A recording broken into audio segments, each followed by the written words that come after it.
The film begins with a guy named Anthony. At that time, he has this big plan to steal some diamonds, and he's doing it because his boss, Chris, told him to. To make this happen, Anthony isn't working alone. He's got a buddy named Miles helping him out. Meanwhile, far away, there's this super smart Taiwanese spy named Sue. He is not just brainy, but also knows some pretty cool martial arts moves. Sue is onto Chris and decides to track him down to get some answers. After doing some awesome moves down a building, Sue finds Chris and without wasting any time, gets rough with him to find out what he knows. Back to Anthony, who finds a secret way to get into this special room where all the diamonds are kept. It's not going to be easy because the place is swarming with police. Thankfully, he's got Daria, a lady who knows her stuff, and Tommy, a guy who is really good at distracting the cops, to help him out. Soon after, they get to this gigantic safe, where all the sparkly diamonds are kept. With a bit of help from a handy tool, they manage to crack it open. Inside, they find not just any diamonds, but some that are worth a fortune, including an extremely rare black diamond that is just breathtaking. Now let's catch up with Sue. After spotting the robbery, he quickly tells the police, who hurry to the scene. Seeing the cops, Anthony and his group dash out from the room in a panic. In the chaos, Miles decides to split from the group, hoping to confuse the police a bit. Soon enough, Miles bumps into Sue, and they get into a tussle over the stolen diamond. At that time, Sue manages to snatch the diamond from Miles and rushes away. But when he takes a moment to check his loot, he realizes that it isn't the precious black diamond he was hoping to find, which makes him really sad. Meanwhile, a guy named Yao steps out of his private plane, and he's chatting with his friend Sona.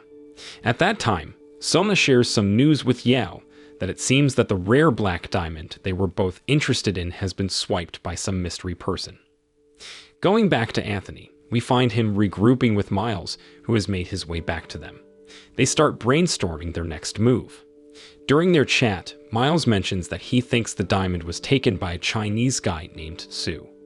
So, next we see Anthony teaming up with another pal of his, Archie. They decide to dig a bit deeper and learn more about this sought-after black diamond.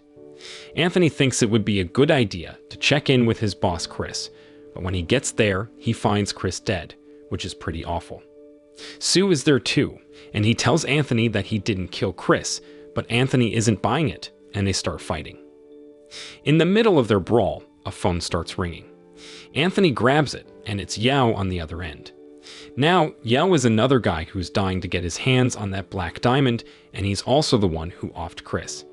Anthony realizes he doesn't have time to argue with Sue anymore and rushes out. But just as he's driving away, another car starts chasing him. Anthony knows he needs to shake them off, so he speeds up and then bam. He slams his car into the one chasing him. Anthony jumps out, ready to take them on, but these guys are packing some serious heat, making it really tough for him. Just when it looks like Anthony is in deep trouble, guess who shows up?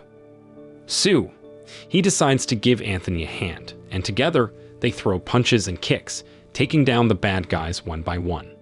It turns out, when they work together, they make a pretty great team, and they manage to beat up all the attackers.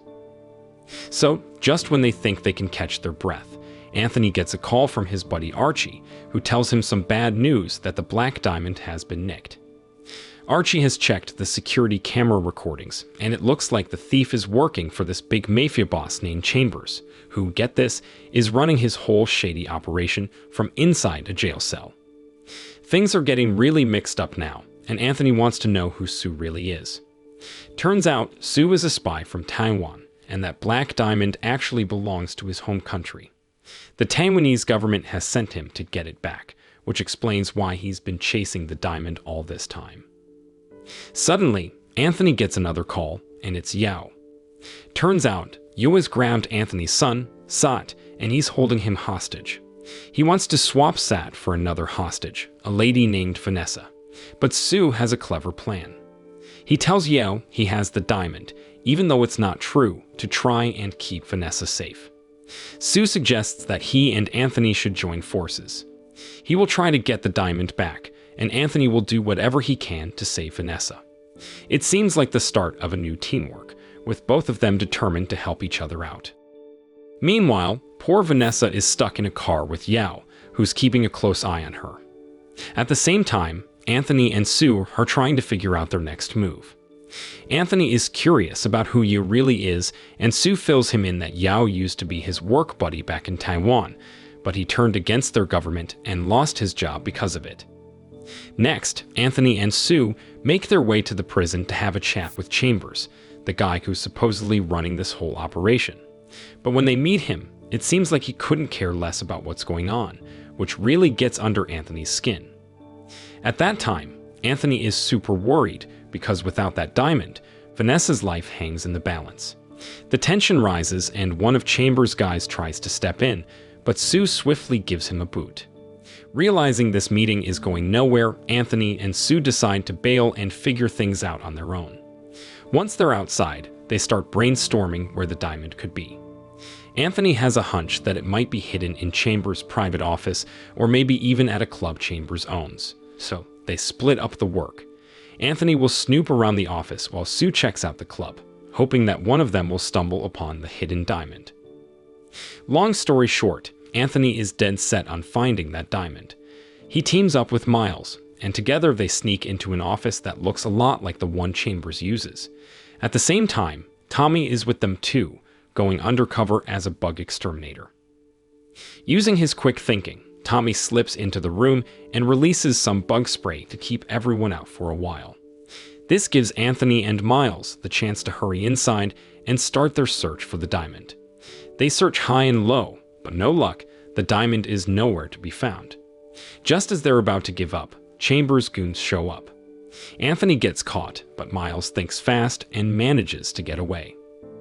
Meanwhile, Sue isn't wasting any time either. He heads over to a club owned by Chambers, with Archie tagging along to help find the sneaky guy who took the diamond.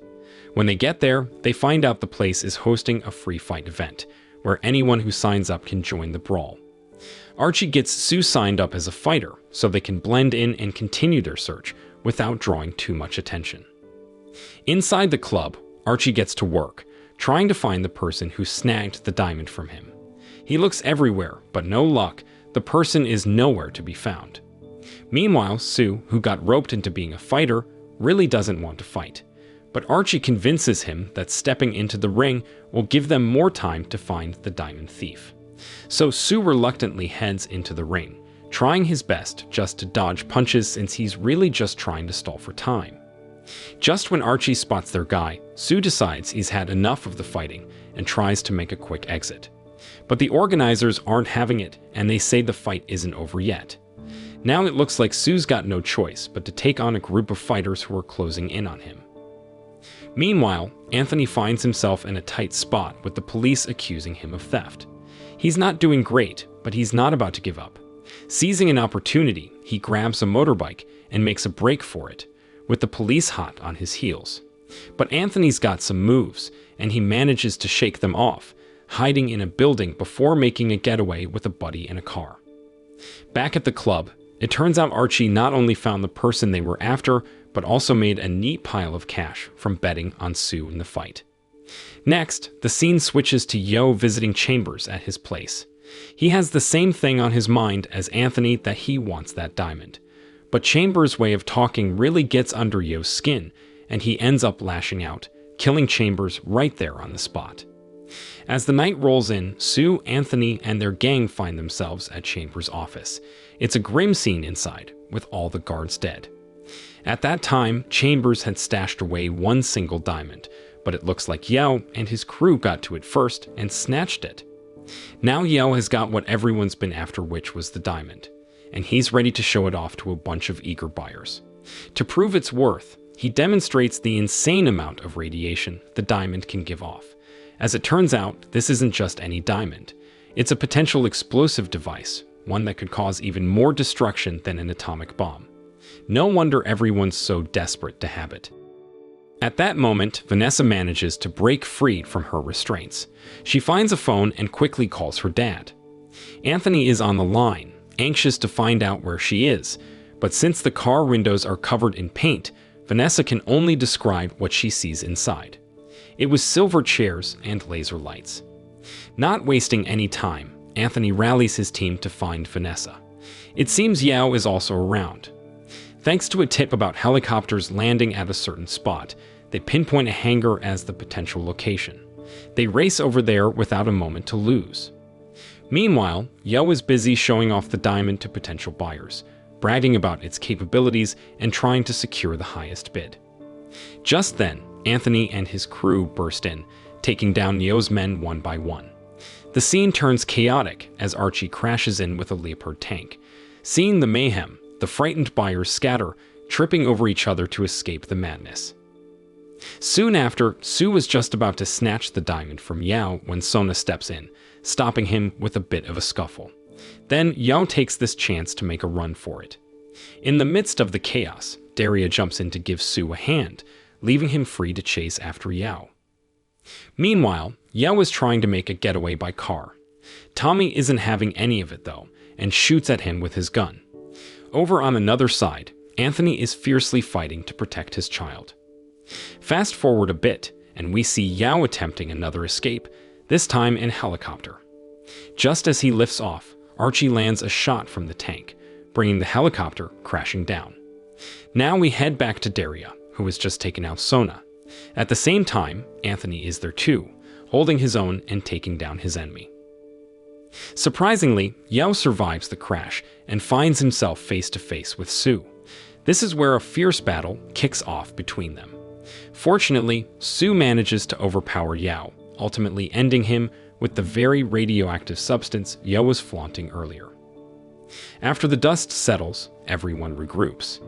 Anthony has his kids safe and sound, and Sue has the diamond in his possession. Anthony swears off his life of crime, while Sue makes a vow to destroy the dangerous diamond. Together, they walk away from the chaos, leaving that dark chapter behind. The film ends.